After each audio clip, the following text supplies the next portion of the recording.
Hello বন্ধুরা, কেমন আছো? আশা করি সবাই ভালো আছো। আমিও ভালো আছি। অবশ্যই আমাকে চিনতে পারছো যে আমি একটা টার্গেট নিয়েছিলাম যে ৯৮ দিনে ৯৮,০০০ টাকা কামাবো। তাই হচ্ছে আজকে ২০ নম্বর দিন বন্ধুরা। আর আজকে হচ্ছে রবিবার দিন। আজকে কাজ আমাদের হয়নি। তো চলো দেখাচ্ছি আমরা সারাদিন কী করছি।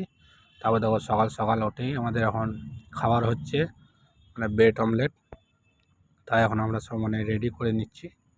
তাই আমি এদিকে এখন ডিম ফাচ্ছি।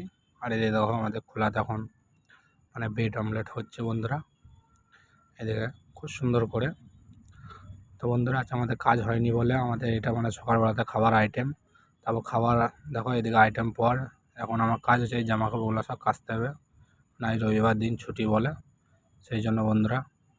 তারপর দেখো এখন আমি বাজার চলে যাচ্ছি বন্ধুরা, কেন বিকেল হয়ে গিয়েছে ওই জন্য বাজার। তো বন্ধুরা তাও আমরা সবাই মিলে যাচ্ছি, সবাই মিলে বাজার যাচ্ছি একসাথে। তো বন্ধুরা ভিডিওটা যদি ভালো লাগে একটা লাইক, শেয়ার ও কমেন্ট করবে। আবার একটা পরের ব্লগে আসবো কাজের ব্লগ নিয়ে বন্ধুরা। ভালো থাকো। আসসালামু আলাইকুম।